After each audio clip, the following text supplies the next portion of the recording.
오늘 본문은 너무 유명한 말씀이죠, 그렇죠? 그리고 앞에서도 제가 여러 번 간단하게 설명을 드렸었습니다. 예수께서 제자들에게 비로소 이제 당신님께서 죽으셔야만 한다라는 것을 이제 나타내 보이셨죠. 가르치신 거예요. 가르치시고 그렇게 말씀을 하자마자 베드로의 마음은 이해합니다. 베드로가 그럴 수 없습니다 라고 이제 막아서는 장면이 오늘의 본문입니다. 여기서 우리가 오해하지 말아야 하는 것은 지금 베드로는 예수께서 하셔야 하는 그 일을 맡겠다라는 것은 아니에요. 그 일을 맡겠다라는 것은 아니고 예수께서 그런 일을 당하도록 자신이 가만히 있지는 않겠습니다라는 거예요. 예수님이 죽음에 이르는 그런 상황을 내가 만들지 않겠습니다라는 이런 충성심이죠. 충성심에 의해 나온 고백이라고 할 수 있습니다. 그런데 예수께서는 세상이 당신임을 해하는 것이 아니라라는 입장인 거죠. 그죠? 야, 착각하지 마. 세상이 나를 죽일 수 있는 게 아니야. 내가 죽으러 온 거야. 라는 입장인 거예요. 그러니까 베드로의 마음은 예수님도 이해는 하세요. 이해는 하시는데 이제 잘못 알고 있는 거니까 베드로는 예수님은 이제 내가 스스로 죽음을 택하여 온 거다라는 거죠. 그게 이 본문 말씀이에요. 그리고 이제 그런 하나님의 일이죠. 그죠? 예수님께서 그 죽으시는 것은 하나님의 뜻이고 하나님의 계획이시면서 하나님의 일이신 거예요. 그 하나님의 일을 자체를 그러면 베드로가 맡겠다라는 거거든요. 그걸 가지고 이제 그 문제를 가지고 예수님께서는 베드로에게 사탄아라고 구중하시는 겁니다. 이해가 가시죠? 베드로는 지금 예수님이 그 일을 당하지 않도록 하겠다라는 거고 예수님이 십자가 지는 것 자체를 막을 수는 없어요. 이 사람이. 그렇죠? 그 일을 하시겠다라는 것 자체를 막을 수는 없는데 그 일이 생기지 않도록 내가 예수님을 잘 모시겠습니다. 이거의 충성심에서 나온 말이고 예수님은 야 저들이 나를 죽일 수 있다고 생각하지 마라. 저들은 나를 죽일 수 없고 내가 내 스스로 하나님의 뜻에 따라 죽으러 온 거다. 이 죽음은 내가 선택한 거야 라는 거예요. 그러니까 네가 나를 맡겠다라는 건 즉 하나님의 일을 맡겠다라는 거다. 그러니까 넌 그렇게 되면 사탄이 되는 거야. 이 얘기예요. 자, 우리는 제자 베드로가 오늘 본문 앞에 이제 16절에 보면 주는 그리스도시요 살아계신 하나님의 아들이십니다라는 고백을 했어요. 그렇죠? 이 사실을 알고 있습니다. 오늘 본문 앞에 지난주에 우리가 했죠. 하지만 그 바로 뒤에 지금 오늘 본문에서 이렇게 훌륭한 고백을 했던 베드로가 바로 사탄이 되어버리는 거예요. 이 베드로의 이런 모습을 보면 사람이라는 존재는 야, 참 베드로 못났다 이렇게 생각하시면 안 돼요. 이 모습이 우리의 모습과 동일한 겁니다. 방불한 거예요.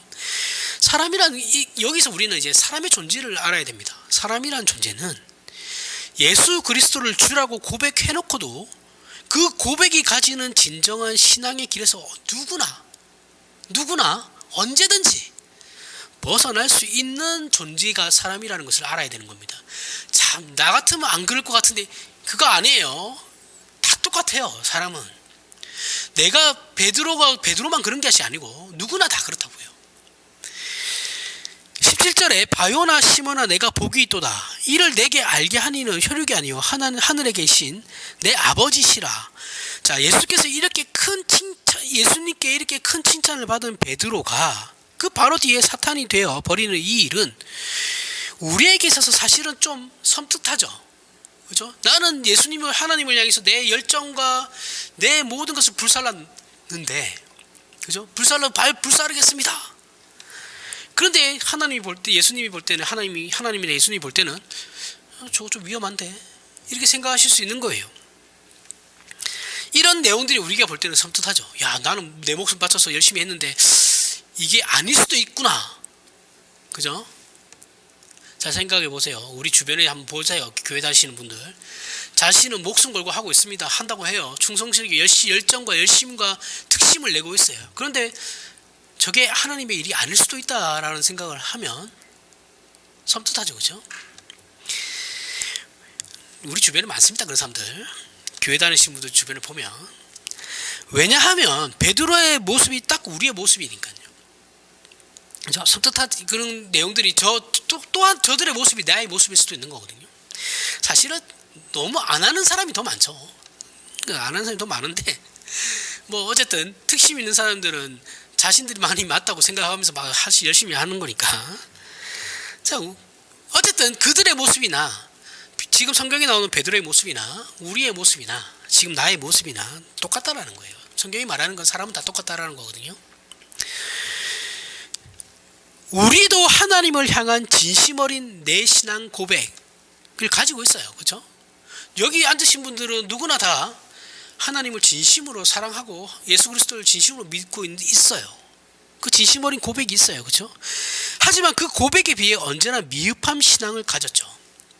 내가 가지고 있는 그 고백에 비하면 내 삶은 항상 미흡해요. 내 신앙생활은 항상 미흡하죠. 부족하고 또는 다른 신앙생활을 하고 있죠. 성경인과는 약간 성경에 왜곡된 신앙생활을 하고 있죠.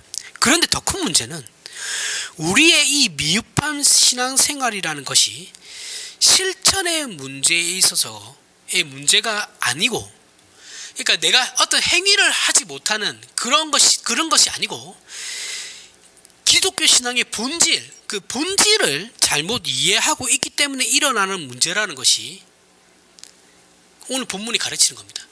행위를 못하는 건 그래 내가 실력이 없고 내 부족하고 연약함 때문에 그럴 수 있어요. 그런데 기독교 신앙 자체 그 본질의 신앙의 본질을 잘못 이해하고 있으면 지금 오늘 베드로의 고백처럼 된다라는 거예요. 하나님의 일을 모르는 거예요. 지금 베드로는. 그죠?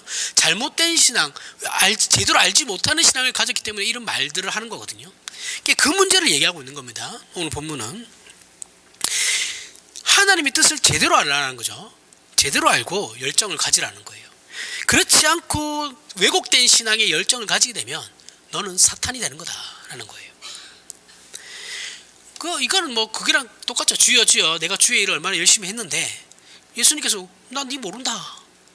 불법을 행한 자다 내게서 떠나가라. 이게 똑같은 겁니다. 다. 자, 예수께서 베드로에게 사탄아라고 꾸중하시는 대목은 마태복음 4장 나오죠. 그대로 아까 금방 얘기했듯이 예수께서 사탄에게 이거는 이제 예수님께서 사탄에게 시험 받는 내용인데, 이제 이런 지금 오늘 본문에 나오는 이런 베드로의 모습, 사탄아, 이 모습이 우리에게 이제 연상시키는 모습은 예수님께서 사탄에게 시험 받는 모습이죠. 예수님께서 사탄에게 마태복음 4장에서 이제 시험 받을 때 세 가지 시험 중에 이제 마지막 시험이 이제 뭡니까? 사탄이 예수님을 성전 꼭대기에 데리고 가서 그때 성전 높이가 그렇게 높지 않거든요. 지금 시대에 얘기하면 그렇게 근데 그 당시에는 높았죠. 그죠? 높은 건물이니까 어디에서 봐도 이제 성전이 보이는 거죠. 근데 지금 생각하면 그렇게 높은 건물은 아니에요. 우리가 지금은 고층 빌딩이 많으니까. 어쨌든 그때 당시에는 높았으니까 이제 거기를 데리고 가서 세상을 보여주면서 자신에게 절하면 이거 다 주겠다. 사탄이 이런 얘기를 하죠. 세 번째 시험이에요. 예수님께서 뭐라 합니까? 사탄아라고 하죠. 그죠? 그래서 사탄아 물러가라. 오직 여호와 하나님께만 경배하라. 이 장면이 우리를 이제 연상시키게 하는 거예요. 베드로에게 사탄아라고 할 때. 자, 본문에서 예수께서 베드로를 꾸중하시는 이유가 뭡니까? 그 이유는 베드로가 가지는 신앙 고백이 예수님이 누구이신지에 대해서는 그가 분명히 인식하고 있어요. 베드로는 예수님이 누구인지는 알아요. 누구인지는 압니다. 아는데 인식하고 있는데 예수님께서 오신 이유와 당신님을 보내신 하나님의 뜻을 제대로 이해하지 못하고 있는 거예요. 그 신앙의 맹점, 그 베드로가 가지고 있는 그 신앙의 맹점을 예수님께서는 지금 공격하시는 거죠. 너 이거 잘못된 거야 라고 공격하시는 거예요. 세상의 모든 종교인들이 갖는 종교에 대한 가장 큰 오해는 뭐예요? 종교를 동원해가지고 세상에서 자기가 어떤 보상을 받겠다라는 거죠. 이거는 모든 종교가 다 똑같아요. 기독교를 제외한 모든 종교는 다 똑같습니다. 근데 기독교는 이게 아닌데도 지금 오늘날 기독교는 그렇게 되어버렸죠. 그렇죠? 자, 그런데 이런 문제에 대해 본문에서 예수께서 지적하시고 있는 바와 같이 하나님 아버지의 뜻이 무엇인지를 이해하지 못하고 종교와 신앙이라는 것이 오직 세상에서의 나의 어떤 목적을 위한 수단으로만 동원되는 것, 이 오해에 빠지는 것을 예수께서는 사탄이라고 공격하시는 거예요. 본질을 이해하지 못하고 행하고 있는 그 신앙생활, 그 신앙의 모든 것, 그 다 사탄이라는 거예요. 마태복음 7장에 나오죠. 아까 앞에서 얘기했죠. 나더러 주여 주여 하는 자마다 21절부터 23절에 다 천국에 들어갈 것이 아니요 다만 하늘에 계신 내 아버지 뜻대로 행하는 자라에 들어가리라. 아버지 뜻대로, 아버지 뜻, 이 아버지 뜻을 지금 베드로는 모르는 거죠, 그렇죠?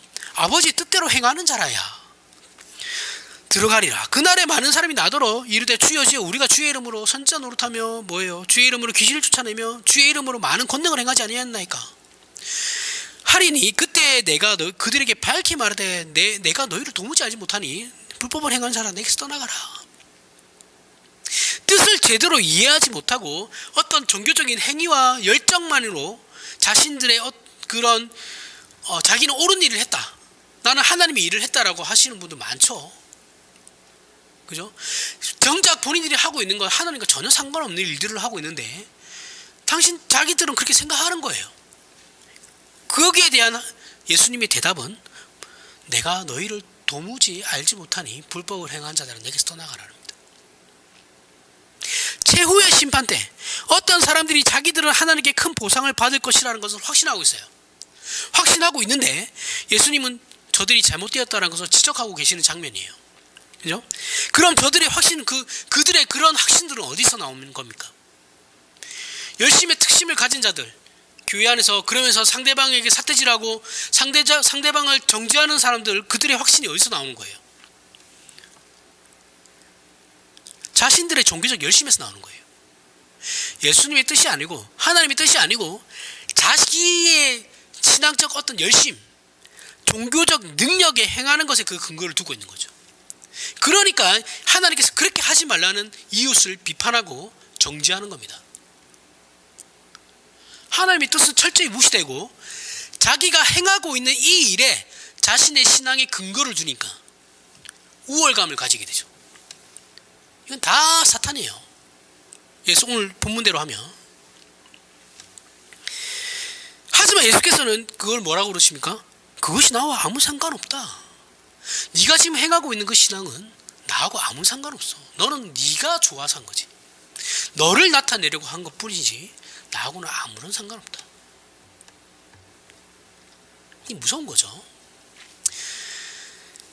나더러 주여 주여 행하는 자마다 천국에 들어갈 것이 아니요 다만 하늘에 계신 내 아버지의 뜻대로 행하는 자라야 들어가리라. 아버지의 뜻은 뭡니까? 아버지의 뜻은 자기 십자가를 지고 자기를 부인하는 것이죠. 자랑은 없어요. 여기에 자랑도 없고 우월감도 없어요. 나를 부인하고 나의 십자가를 지고 가야 되는 그 길에 우리의 우월감은 없어요. 기독교 신앙이라는 것은 종교적인 어떤 열심을 행하였는지 문제가 아니라는 거죠. 아니고 하나님 아버지의 뜻이 우선해야 된다는 거예요. 그게 가장 우선적이라는 겁니다. 그러면 우리가 기독교 신앙에서 분명히 해야 하는 것이 무엇이냐라는 거예요. 우리가 신앙을 함에 있어서 가장 우선시해야 되는 것이 무엇이냐? 우리가 하나님을 아버지라 부르고 예수 그리스도를 주라 고백하는 이 신앙의 핵심이 무엇인지를 아는 것이죠. 그죠? 내가 하나님을 아버지라 부를 수 있고 예수 그리스도를 주라 고백하는 이 신앙의 핵심, 내가 믿고 있는 이 기독교 신앙의 핵심이 무엇인가라는 아는 거예요. 이게 제일 우선시 되는 거죠. 그것은 언제나 하나님께서 이 내용과 이 일의 유일한 주권자라는 것을 아는 겁니다. 하나님께서 모든 일의 주권자, 하나님의 절대 주권을 인정하는 거예요. 알고 인정하는 겁니다. 모든 일에 있어서 모든 역사심과 모든 역사와 그리고 오늘날 내가 살아가는 데 있는 모든 삶에 그런 모든 일의 주권자는 내가 아니고 하나님이시다라는 것을 알고 인정하는 데서부터 시작되는 겁니다. 기독교 신앙은 그렇게 시작되는 거예요. 예수 그리스도를 믿고 난 뒤에 우리는 이 문제를 가장 먼저 해야 돼요. 우리는 자기가 주인이고 자기의 뜻을 이루고 싶어하는 세상으로부터 하나님께서 주인이시고 하나님께서 그 계획과 내용과 방법을 정하시는 세계의 사람으로 바뀐 자들이죠. 그죠? 내가 주인이었던 그 과거로부터 지금은 하나님, 모든 것이 하나님의 뜻에 따라 움직이신다라는 것으로 이제 인정하는 그러한 세계관을 가진 사람으로 바뀌어요. 이게 신자죠. 이것이 지금 저와 여러분이 입으로 고백하고 있는 신앙의 내용들이에요. 하나님을 아버지라 부르고 예수님의 이름으로 기도한다고 하는 우리의 신앙의 모든 표현들이 바로 이것을 그 내용으로 삼고 있는 겁니다. 모든 것이 하나님의 주권입니다. 그리고 그 하나님께서는 당신님의 그 독생성자 예수를 십자가에 못 박으시기를 원하시는 거예요. 그죠? 왜 그렇게 하시냐? 그럼 왜 그렇게 하십니까? 저와 여러분을 죄와 사망에서 꺼내는 것을 우선시 하시기 때문에 그런 거예요. 우리를 죄로부터 해방시키는 것이 가장 시급한 문제이기 때문에 하나님께서 그렇게 하시는 겁니다. 그리고 그 방법은 예수님께서 죽으시는 방법밖에 없어요. 그래서 그렇게 하시는 거예요. 이게 가장 시급한 문제이기 때문에 그런 겁니다. 우리는 베드로와 마찬가지로 예수님이 십자가에서 죽으시는 것이 싫어해요. 예수님께서 힘없는 것이 싫은 거예요. 그 이유는 예수님을 써먹어야 하기 때문에 그런 거죠. 써먹어야 하는데 예수님이 죽으면 어떻게 해요? 안 되는 거죠. 우리는 기독교 신앙을 내가 생각하는 세상의 목적을 이루는 것에 이용하고 싶어 해요. 하지만 하나님은 예수님을 십자가에 못 박아서 우리를 세상으로부터 꺼내시려고 하시는 거거든요. 이게 바라보는 데가 전혀 다르죠. 그렇죠? 하나님께서는 우리에게 시급한 문제가 예를 들어 먼저 영혼을 살리시는 일인데 우리에게 있어서 우리의 시급한 문제는 오늘 저녁에 먹을 쌀이거든요. 그죠? 근데 하나님은 그게 아니다라고 말씀하시는 거예요. 그게 문제가 아니야. 너희가 일단 너의 영혼을 살리는 게 먼저지. 우리가 그토록 열심히 하고 있는 찬양, 기도, 전도, 봉사, 말씀 읽는 것, 그 어떤 모든 종교적인 행위나 우리가 그토록 진심을 담아 고백하는 신앙 고백의 모든 내용들은 전부 이 십자가를 지신 예수 그리스도와 세상으로부터 벗어나서 하나님의 뜻을 따르는 그 근거 위에 있어야만 하는 겁니다. 그때만 우리가 행하고 있는 그 신앙의 고백이나 종교적 행위 모든 것들이 하나님의 뜻에 따라 움직이는 사람인 거예요. 이거 아닌 사람들은 다 그냥 자기를 드러내기 위해서 하는 거예요. 십자가 위에 내 신앙이 있지 않으면 다 자기가 잘난 거예요. 그냥. 그렇지 않으면 우리가 행한 그 어떤 종교적인 행사들도 주의 이름으로 선지자 노릇하며 주의 이름으로 귀신을 쫓아내며 주의 이름으로 그 많은 권능을 행한 그 모든 것들이 예수 그리스도와 아무런 상관이 없는 것이 되고 하나님께 인정도 받지 못하는 것이죠. 시간은 시간대로 버리게 되고 물질은 물질대로 버리게 되는 겁니다. 시간 아깝잖아요. 돈도 아깝고, 그죠? 이왕 하는 거면 하나님 뜻에 따라 하는 게 좋지. 생판 다 해놓고 고생은 고생대로 다 해놓고 하나님이 나하고는 상관없는 건데 이래버리면 그만큼 억울한 게 어디 있습니까? 이왕의 신앙생활 할 거면 하나님의 뜻에 따라 하는 게 좋지. 그죠? 매주 주일날 예배드리러 나오는데 그게 하나님의 뜻과 아무런 상관없대요. 그럼 얼마나 억울해요. 차라리 그 시간에 잠이라도 자면 잠을 더 잘 수 있는데 몸이라도 쉬는데. 그러면 그때 내가 그들에게 밝히 말하되 내가 너희를 도무지 알지 못하니 불법을 행한 자들아 내게서 떠나가라 이런 결론이 나오게 되는 겁니다. 내가 지금 행하고 있는 이 종교적인 행위들이 정말 하나님의 뜻에 부합하는가를 늘 고민하셔야 돼요.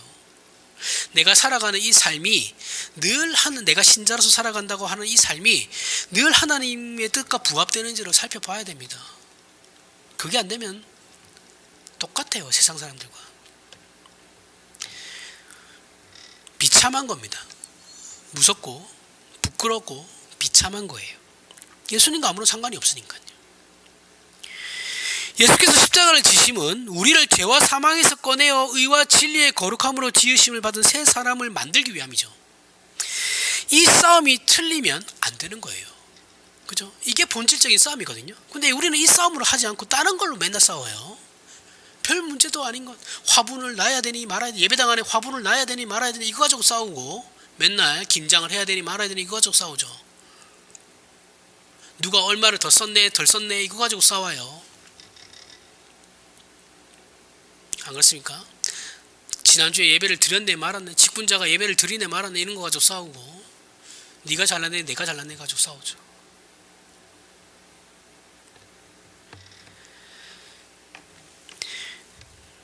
의와 진리와 거룩함에 대한 문제는 아무도 생각하지 않습니다.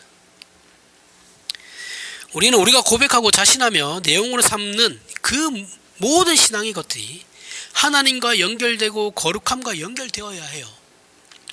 물론 우리는 늘 그렇게 고백하고 있어요.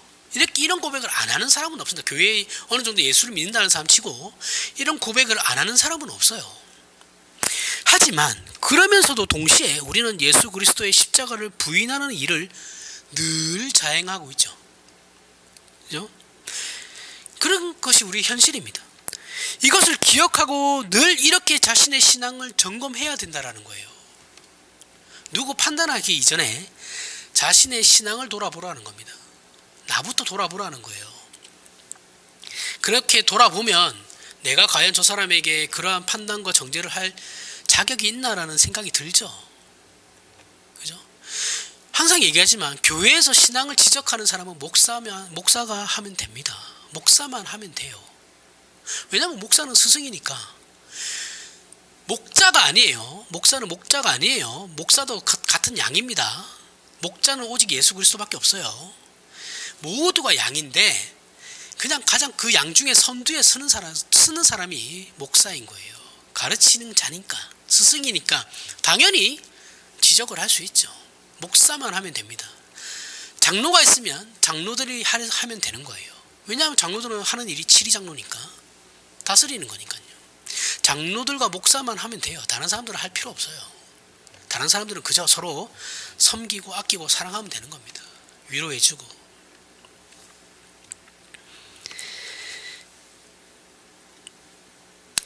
그래서 이 마태복음 7장의 내용을 예수께서 어디로 끌고 가시는가 하면, 보세요. 마태복음 7장이 뭐예요? 그때 내가 밝히 말해도 내가 너희를 도무지 알지 못하니 이거잖아요. 그렇죠? 불법을 행한 자는 내게서 떠나가라. 이 말씀을 예수님께서 어디로 끌고 가시느냐? 반석 위에 지은 집. 우리 다 했던 거죠. 그렇죠? 반석 위에 지은 집과 지은 사람과 모래 위에 집을 지은 사람. 이 비유로 끌고 가는 거예요. 네가 정말 너희가 하나님의 일을 했냐? 너희가 열심을 냈다라는 그 종교 행위들이 과연 하나님의 뜻과 부합하는 것이냐? 아닐걸? 내가 다시 한번 비유를 들어서 설명해 볼게. 이렇게 함심에서 반석 위에 집을 지은 집과 모래 위에 집을 지은 사람의 비유를 드시는 거죠. 7장 21절부터 23절에 나오는 내용입니다. 전에 이거 설명했어요. 그렇죠? 분명히 까먹으셨으니까 제가 다시 한번 설명하겠습니다. 자, 반석 위에 집을 지은 사람과 모래 위에 집을 지은 사람의 비유는 주의 말씀을 듣고 실천한 사람이냐 실천하지 않은 사람이냐의 비유가 아니라 그랬어요. 그죠? 이거 다 기억나시죠? 자꾸 이걸 실천의 문제로 생각하면 안 돼요. 집은 둘 다 지었다니까요. 실천은 둘 다 했어요. 집을 지어라는 집을 짓는 실천은 둘 다 했습니다. 그죠? 한 사람은 그 대신 반석 위에 지었고 한 사람은 모래 위에 지은 거예요. 자, 이 비유는 충성된 사람과 게으른 사람의 비유가 아니라 그랬어요. 이게 어렸을 때부터 우리가 이렇게 듣고 자라가지고 계속 이게 못이 박혀 있어요. 아닙니다. 그거 다 뽑아내세요. 그거 아니에요. 실천의 유무가 아니에요. 둘 다 집을 지었는데 반석은 주의 말씀 위에 집을 지은 사람인 것이고 모래는 자기 생각 위에 지은 사람이에요. 그 비유라고요. 그래서 이 비유는 지혜로운 사람과 어리석은 사람에 대한 비유라는 거예요. 이 앞에 내용이 뭐였다고요? 나더러 주여 주여 하는 자마다 천국에 들어갈 것이 아니고 내가 도무지 너희 알지 못하니 불법을 행한 자는 내게서 떠나가라. 어리석은 사람이죠. 그렇죠? 하나님의 일이라고 자기네들은 기껏 열심을 내고 목숨을 바쳐서 했는데 예수님께서는 난 네가 한 일은 나하고 아무런 상관이 없다라는 어리석은 사람인 거죠. 그렇죠? 그 비유를 그대로 가지고 들어오시는 거예요. 그 내용을. 그래서 너희의 신앙의 근거를 어디에 두고 있는지 실천하고 있는지를 봐라는 거예요. 너희가 하나님의 말씀의 근거를 두고 너희 신앙을 실천하고 있는 것이냐? 네 생각 위에서 내가 생각할 때는 성경인데 이 내용은 조금 더 아닌 것 같아. 내 생각에는 이게 맞는 것 같아. 라고 생각해서 네 생각 위에 네가 신앙을 하나님의 일이라고 생각하면서 그 신앙을 실천하고 있는지를 생각해봐라 라는 거예요. 같은 내용을 가지고 예수님께서 설명을 하시는 거예요. 이해가시죠 이거? 여기서 예수님은 너희가 하고 있는 신앙이라는 것이 무엇을 근거로 그 위에 서 있는 것이냐 라고 우리에게 묻고 계시는 내용이라고요. 실천의 유무가 아니고 너의 실천이 무엇에 근거를 두고 하고 있는 것인지를 생각해 봐라 인 거예요. 그게 또 앞에 얘기한 나더러 주여 주여 하는 자마다 천국에 들어가는 것이 아니요, 이거랑 똑같은 거죠. 이렇게 우리가 예수 그리스도를 주는 그리스도시요 살아계신 하나님의 아들이시니다 라고 진심을 담아 고백했다면 우리는 오직 그분만이 우리의 운명과 존재와 인생의 가치와 신앙의 내용을 정하시는 분이라는 것을, 그 주권을 인정해야 된다는 거예요. 그 하나님의 절대 주권을 인정해야지만 그때부터 우리에게 신앙이 자라기 시작하는 겁니다. 그리고 그 앞에서 우리의 전인격이 항복을 해야 되는 것이죠. 그거를 하나님의 절대 주권을 인정하게 되면 사실은 우리의 전인격이 하나님 앞에 항복될 수밖에 없어요. 그리고 이거는 바로 되는 게 아니에요. 예수를 믿는다고 해서 바로 되는 것이 아니고 과정이 필요해요. 왜냐하면 하나님께서는 우리를 설득해 가시는, 인생 가운데 우리를 설득하시는 작업을 계속 하시거든요. 그 설득의 작업에 우리에게 시련이 있는 것이고 어려움이 있는 겁니다. 그러한 과정들을 통해 가지고 내가 결국은 하나님 앞에 무릎을 꿇는 거예요. 그런 거 없이 바로 예수 믿고 무릎 꿇는 사람은 없습니다. 예수 믿었다고 해서 바로 그렇게 되지 않아요. 절대 그렇게 안 돼요. 예수 믿고 난 뒤에도 끊임없이 내 신앙이 자라는 가운데 내가 세상을 통해서, 내 인생을 통해서 힘든 과정을 겪으면서 결국은 하나님의 그 주권을 인정하게 되는 거예요. 바울이라고 예수 믿고 바로 그렇게 된 줄 아세요? 바울도 다 훈련을 거쳐요. 바울이 사도 되기 전에 7년인가를 하나님께서 따로 훈련을 시키세요. 바울이라고 그냥 눈에 비닐 벗겨지면서 눈 바로 뜨고 바로 사역을 시작했다고 생각하시면 절대 안 됩니다. 바울도 다 시절 그 훈련을 거칩니다.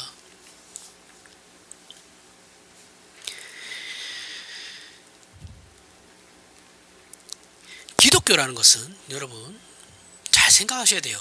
이게 간단한 문제인데 이게 안 돼요. 기독교라는 건 하나님께서 우리에게 하라고 요구하시는 것을 그대로 하는 거예요.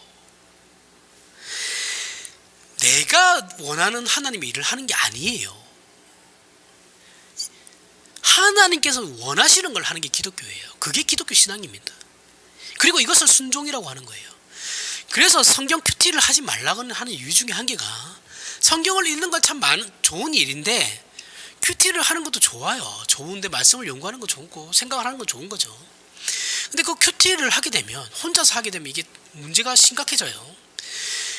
말씀을 내가 나에게 적용시키는데 그 말씀을 나에게 적용시키면 안 된다라는 거예요. 우리는 자꾸 말씀을 내 삶에 적용시키려고 해요.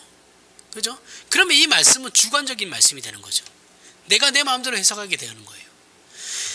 그게 큐티가 아니고, 큐티라는 건 하나님의 말씀은 그대로 있고 내가 그 말씀에 들어가는 거예요. 도둑질하지 말라라고 하는 건 그렇게 적혀 있으니까 내가 내 삶에서 도둑질하지 않으려고 노력하는 거예요. 나를 이 말씀에 맞춰가는 것이 큐티인 거지. 도둑질하지 말라고 했는데 내가 이것을 내가 해석을 해가지고 내 마음대로 이거는 되고 이건 안 돼, 이렇게 그렇게 해석해버리면 이건 내가 복음이 된다고요. 그런 건 큐티가 아닙니다. 이건 자유주의자들이 하는 거예요. 자유주의자들이 성경 말씀을 내 마음대로 해석하잖아요. 그죠? 내 상황에 맞게 해석을 해요. 우린 자유주의가 아니에요. 우리는 하나님의 말씀을 있는 그대로 믿는 사람들입니다. 그죠? 나를 말씀에 적용시켜 가야 되는 거예요. 반대로 돼야 돼요. 그래서 큐티를 하지 말라는 겁니다. 큐티를 할 거면 그 목사가 같이 해야 돼요. 항상 내가 생각하는 기독교는 세상에 존재하지 않아요. 요즘 사람들한테 목사가 그런 게 성경적인 것이 아니고 성경에서 해석하는 건 이런 겁니다 라고 어떤 교인들한테 얘기를 하잖아요. 그러면 우리 교회 교인이면 괜찮은데 그게 다른 교회 다니는 교인한테 그렇게 어떤 기회가 돼서 대화를 하다가 이런 얘기를 하게 되면 그 교인들은 내 말을 안 받아들여요. 그걸 목사님 생각이죠 이렇게 얘기해요. 이러면 미치고 환장하는 겁니다. 물론 다른 교회 교인들한테 그렇게 얘기할 기회도 뭐 많지도 않고, 뭐 그 교회도 담임 목사가 있으니까 굳이 뭐 내 생각을 주입시킬 생각은 없는데, 심각한 거죠. 자기 마음대로 믿겠다라는 거군요. 예를 들어서 혼전순결을 얘기해 볼까요? 혼전순결 지키는 그리스도인들이 거의 없어요. 압니다. 아는데, 예전에 제가 대학 다닐 때 아는 형, 그 학교 다니던 형인데, 그 형하고 얘기를 하다가 이 형이 자기도 어제도 기독교 학교였어요. 그 교회 다니는 형이란 말이죠. 그런데 그 형이 자기는 애인하고는 성관계를 할 수 있다 라고 얘기를 하는 거예요. 애인하고는 괜찮다. 다른 사람하고, 애인 아닌 사람하고는 하는 건 문제가 되지만 자신의 여자친구와는 괜찮다, 이렇게 생각한다, 이렇게 얘기하는 거예요. 그래서 내가 이거는 어디서 나온 생각들이, 안 돼요. 성경적으로 얘기하면 일단은 그것조차도 허락이 되어 있지 않아요, 성경은. 근데 우리는 합리화시키죠. 그죠? 뭐 과거의 일까지 되짚을 필요는 없습니다. 근데 이제 그러한 문제들을 내 안에서 합리화시킨다는, 그게 내가 형 그건 아닌 것 같아요 라고 얘기를 하잖아요. 그럼 그건 네 생각이지, 이렇게 간단 말이죠. 그러면 이게 더 이상 뭐 대화가 안 되는 문제죠. 그렇죠? 이렇게 받아들인다라는 거예요. 적당한 선에서 합리화시키는 거죠. 자기를 합리화시키고 타협을 하는 겁니다. 뭐 현실적으로 연애를 하면서 그런 순결을 지킨다는 게 쉽지는 않아요. 그죠? 어려운 일입니다. 그리고 그렇게 했다고 해서 물론 하나님 앞에서 본인이 회개할 문제이긴 하지만 제가 거기에 대해서 정죄할 생각은 전혀 없어요. 그런데 복음은 바로 알자라는 거죠. 살아있는 명분이죠. 그럴듯한 명분입니다. 하나님께 좋은 것을 드리려고 그랬습니다 라는 명분이 있어요. 종교적인 명분이 분명히 있어요. 이 사건을 통해서 우리가 알 수 있는 것은 하나님께서 생각하시는 가치와 사울 왕이 생각하는 가치가 너무 달랐다라는 거죠. 그죠? 이게 충돌하고 있는 거예요. 그런데 사울 왕은 끝까지 자기가 잘못하지 않았다고. 네가 무슨 잘못을 했으면 난 하나님께서 시키는 거 했고 진멸했고, 다만 하나님께 제사하기 위해서 좀 더 좋아 보이는 것을 가져왔을 뿐입니다. 끝까지 자신의 잘못을 알지 못해요. 뭐를 잘못했는지를 몰라요. 그래서 왕위가 폐하여지는 벌을 받게 되죠. 하나님께서 보세요. 하나님께서 정죄한 것을, 하나님께서 나쁘다고 한 것을 자기가 생각할 때는 꼭 그렇지만은 아닌 것 같은데 라고 하나님 앞에 그러면서 끌고 온 것 모습이 이 사울의 왕의 모습이거든요. 하나님, 제가 볼 때는 아닌 것 같은데요. 그러면 처맞는 거예요. 이게 자유주의 신학자들이 하고 있는 짓이거든요. 오늘날 보수 기독교 안에서도 말은 그렇게 안 하는데 행동들은 다 그렇게 하고 있어요. 말은 맨날 하나님의 절대 주권입니다, 개혁파 신앙을 해야 됩니다. 말은 그렇게 해요. 오직 성경. 말만 그렇게 해요. 똑같아요. 사울왕하고 오늘날 기독교 하는 짓들 보면 진짜 짓이라는 말 말고는 다른 표현을 할 수가 없어요. 짓들이에요, 짓들. 우리 모두가 알고 있듯이 하나님만이 의와 진리와 생명과 영혼을 만드시고 가치와 의미를 정하시는 분이에요. 하나님만이 그래서 절대선입니다. 그런데 우리는 끊임없이 우리가 그 가치와 복을 정하려고 해요. 내가 정하려고 해요. 하나님의 복은 영적인 거라 그러는데 하나님, 난 그거 싫어요. 나는 세상에서 복 받는 게 좋아요. 이러면 사울왕하고 똑같은 겁니다. 지금 내가 복을 정하는 거예요. 그러면서 하나님께 그거 달라고 하는 거죠. 아니, 이거 말고 하나님, 난 저거 달라니까요. 더 나아가서 하나님께서 거기 그 복을, 내가 원하는 복을 더 주실 것을 힘써 주기로 요구하고 있죠. 하나님, 조금 더 힘 더 써주세요. 이게 뭡니까? 교회에서 그렇게 내가 열심히 했는데 내 아들 대학도 못 갔어요. 이게 뭐예요? 그런 말들 한다라는 거죠. 그런 생각, 말은 안 하겠죠. 천박해 보이니까. 생각만 하죠. 마음속으로 섭섭함을 가지고 있죠. 도대체 우리가 하나님을 누구로 생각하기에 이런 생각과 행동들을 아무렇지도 않게 할 수 있냐라는 거예요. 그럼 그 사람은 최소한 하나님의 절대 주권을 인정하는 건 아니죠. 저와 여러분이 그러고 있다는 거죠. 그래서 우리에게는 반드시 십자가가 있어야만 하는 겁니다. 십자가는 우리를 죄와 사망과 단절하게 하는 것이고 세상으로부터 우리를 뽑아내는 그 경계선이거든요. 그 경계선이 십자가예요. 십자가 위에 있냐, 십자가와 상관없냐, 이걸로 신자와 불신자가 갈리는 거예요. 그런데 우리는 이 십자가가 싫은 거죠. 내가 손해보는 게 싫은 거니까. 어떤 조건에서 그런가 하면 세상이 우리의 목적이고 목표인 이상, 세상에서 잘 되는 것이 내 목표인 이상 십자가가 우리를 세상과 분리시키는 것이 싫어요. 왜냐하면 내가 세상에 속해야 나도 세상적인 성공을 할 수 있으니까. 신앙 고백은 했지만 우리의 입으로는 예수를 주라고 시인하고 있지만 그 십자가가 우리를 세상과 분리시키고 하나님과 결합시키는 것은 싫어요. 힘드니까요. 그렇게 살면 힘든 삶이니까. 그렇게 살면 내가 100을 이익을 볼 수 있는 걸 10도 이익을 못 보니까.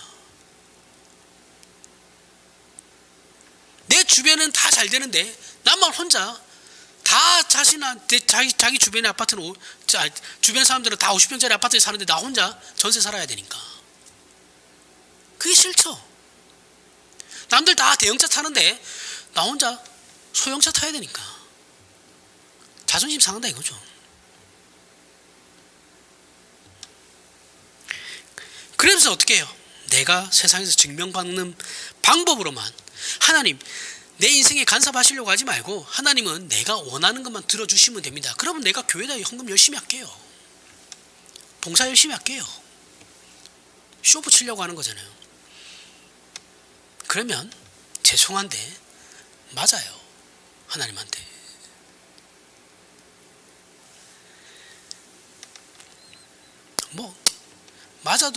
맞아서 돌아오면 복이죠. 안 맞으면 그 사람은 정말 심각한 거고 그 사람은 진짜 하나님하고 상관없는 사람인 거예요.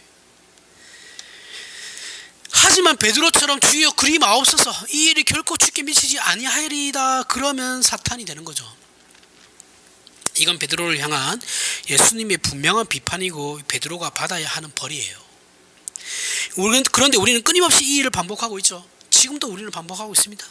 그 이유는 신자들이 이 문제를 심각하게 생각하지 않기 때문에 그런 겁니다. 그저 끊임없이 선지자 노릇했습니다. 귀신 쫓아냈습니다. 많은 권능을 행하였습니다. 주를 위하여 이런 열심을 가지고 있습니다. 이것만 얘기하고 있는 것이죠. 어떤 신학자가 이런 말을 했습니다. 기독교 신앙에 있어서 자기 부인이란 심지어 헌신과 종교적인 열심마저도 꺾는 것이다. 이 말씀을 잘 생각해 보셔야 돼요. 내가 가지고 있는 하나님을 향한 그 열심 그리고 그 헌신 그것마저도 자기 부인이 없으면 아무 소용이 없는 거예요. 그것보다 중요한 게 자기 부인이다라는 거예요. 내가 어떠한 종교적 열심과 헌신을 행하고 있든 어떠한 열심을 가지고 희생을 하고 있든 섬기고 있든 그게 자기 부인이 없는 거면 아무런 소용이 없는 거예요. 자기 부인보다 우선할 수 없다라는 거예요. 기독교 신앙은 하나님께서 시키는 대로 순종하는 것이지 자기의 열심을 부리는 것이 아니다라는 말이에요. 하나님의 뜻은 없고 그 말씀 위에 서 있지도 않으면서 자기 생각으로 이렇게 하는 건 아무 의미가 없다라는 겁니다. 그 열심 중에는 가장 기독교적이다라고 우리가 생각하는 명분의 것들도 포함되는 겁니다.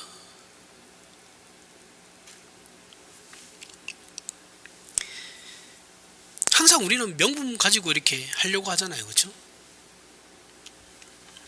빌립보서 2장 7절부터 8절에 등장하는 예수님의 모습을 보면 바울이 이렇게 얘기합니다. 오히려 예수님의 모습은 오히려 자기를 비워 종의 형체를 가지사 사람들과 같이 되셨고 사람의 모양으로 나타나사 자기를 낮추시고 죽기까지 복종하셨으니 곧 십자가에 죽으심이라. 자, 이것이 순종이에요. 기독교 신자들이 가져야 하는 하나님 앞에서의 신앙의 자세입니다. 우리는 자기를 비워야 해요. 그리고 우리 신자들이 가질 수 있는 것은 오직 하나님의 말씀에 순종하겠다라는 그 하나의 조건만을 가질 수 있는 겁니다. 그런 의미에서 우리 스스로 내 헌신과 내 열심의 목표도 세우지 않아야 돼요. 오히려 비우는 겁니다. 이것이 자기 부인이에요. 이것이 우리 마음에 일어나지 않으면 십자가는 아무 소용없습니다. 우리는 끊임없이 당시 유대인들과 방불하게 예수께서 십자가를 지시는 것이 싫어합니다. 우리는 기독교가 힘이 없는 것이 싫죠. 그죠? 그러니까 믿는 사람이 대통령 후보로 나오면 그렇게 대통령으로 뽑으려고 기독교 신자들이 안달이 나요.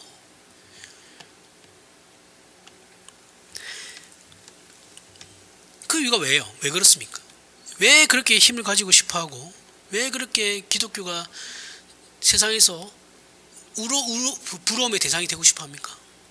영적인 존재에서 말고, 영적인 입장에서 말고, 죄와 사망을 우리의 신앙에서, 죄와 사망이라는 것을 우리 신앙에 대입할 줄 모르기 때문에 그런 겁니다.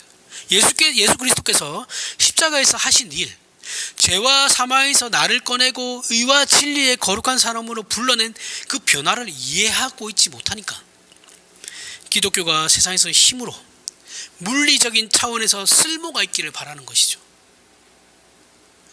그러니까 대형교회가 늘어나는 거예요.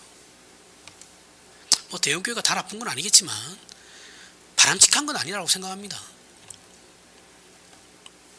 하지만 고린도후서 5장의 표현을 빌리자면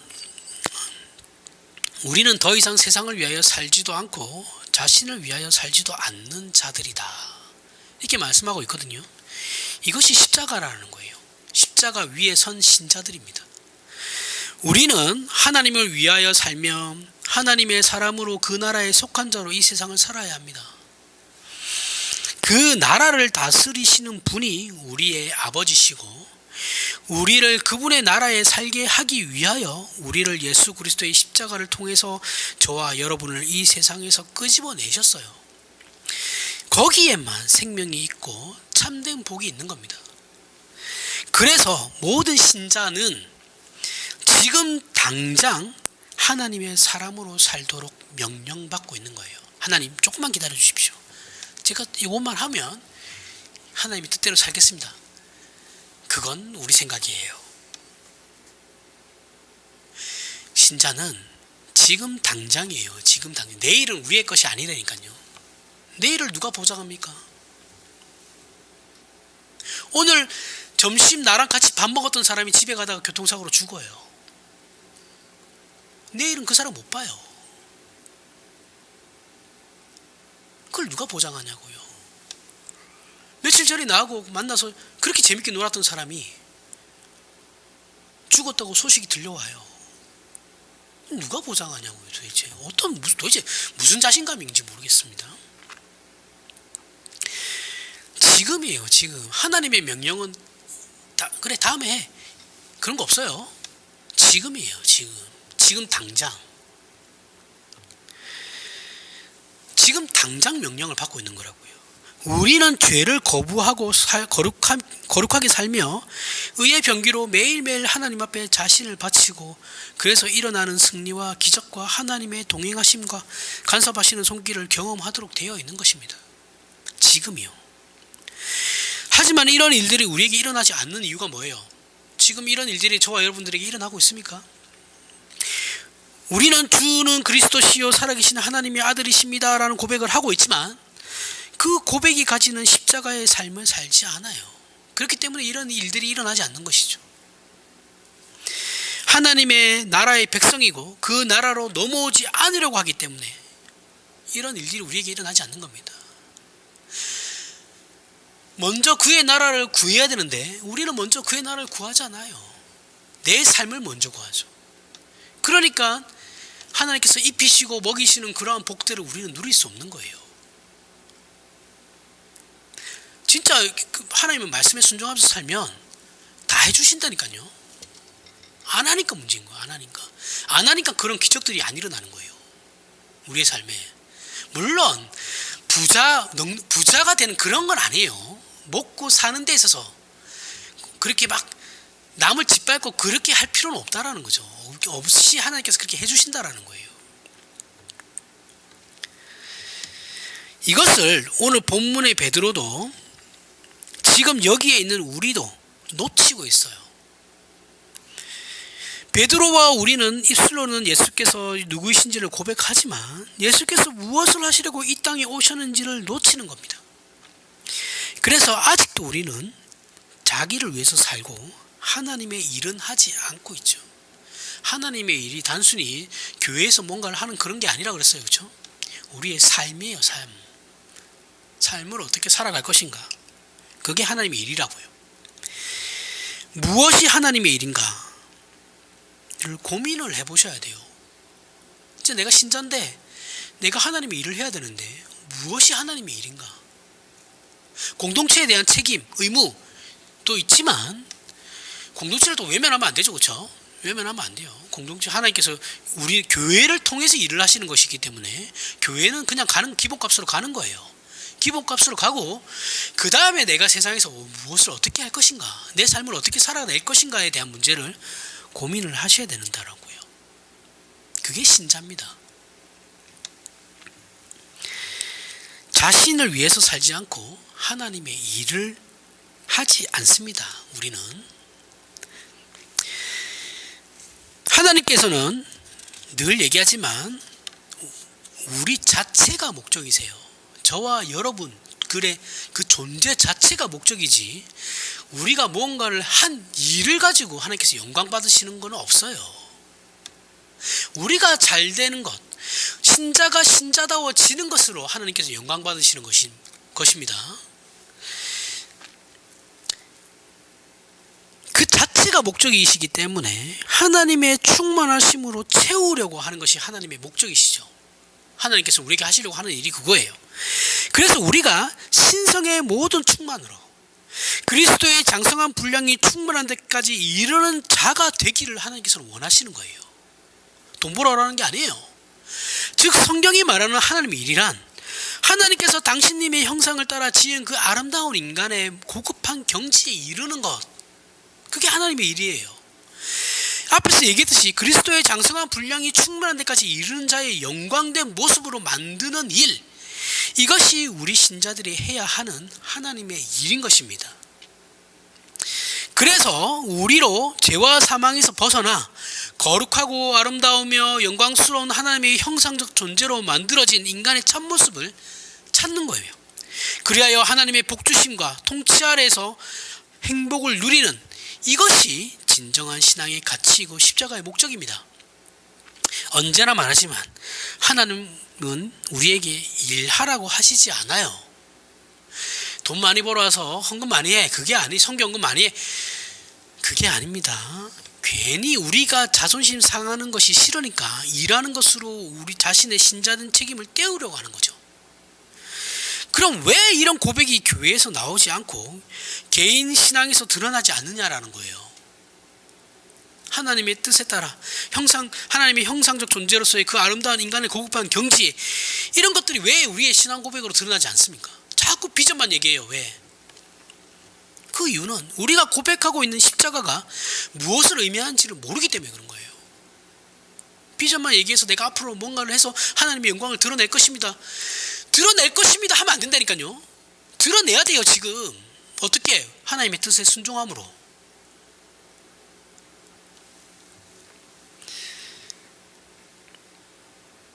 십자가가 무엇을 의미하는지 이해하지 못하고 그것을 따라 충성하지 않기 때문에 그러는 거예요. 신앙 자체를 오해하고 있기 때문에 그런 겁니다. 이 문제에 대해서 오늘 당장 지금 우리가 하나님 앞에서 확인하시길 바랍니다. 그리고 생각하고 고민하셔서 부디 오늘 이 말씀을 들은 우리 모두가 그 고백의 내용을 따라 충성하는 인생이 되시길 바랍니다. 기도하겠습니다.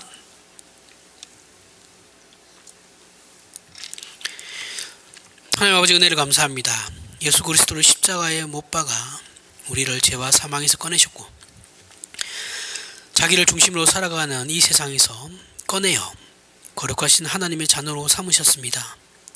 하나님을 아버지라 부르며 예수 그리스도를 주라 부르는 우리의 고백이 가지는 우리의 우리된 그 권리들과 영광들에 대하여 우리는 자꾸 잊어버립니다.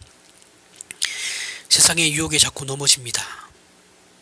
오늘 말씀을 통해 베드로의 실수가 우리에게 다시는 일어나지 않는 참다운 신앙의 승리자, 그런 신자된 자랑들이 우리의 삶에 있도록 말씀으로 붙잡아 주시옵소서.